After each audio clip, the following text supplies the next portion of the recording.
விண்வெளி துறையில் உலக நாடுகளை திரும்பி பார்க்கும் வகையில் பல்வேறு சாதனைகளை இந்தியா படைத்து வருகிறது.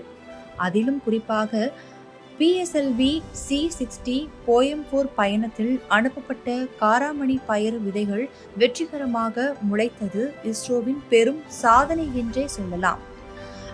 இப்படி அடுத்தடுத்த சாதனைகளை படைத்து வரும் இஸ்ரோ தற்போது ஸ்ரீஹரிகோட்டாவில் உள்ள சதீஷ் தவான் விண்வெளி ஆய்வு மையத்தில் இருந்து GSLV F-15 ராக்கெட்டை NVS-02 செயற்கைக்கோளுடன் நாளை காலை 6:23 மணிக்கு விண்ணில் ஏவ உள்ளது.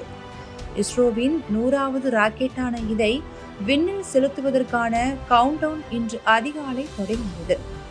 NVS-02 மற்ற செயற்கைக்கோள்களுடன் சேர்ந்து தரை, கடல், வான்வெளி போக்குவரத்தை கண்காணித்து பேரிடர் காலங்களில் துல்லிய தகவல்களை தெரிவிக்கும்.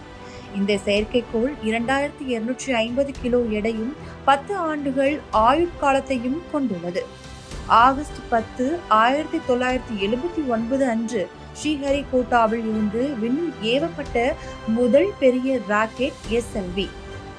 ஏறக்குறைய 46 ஆண்டுகளுக்கு பிறகு இஸ்ரோ தனது 100வது செயற்கைக்கோளை ஏவுவதன் மூலம் வரலாறு படைக்க தயாராகி வருகிறது.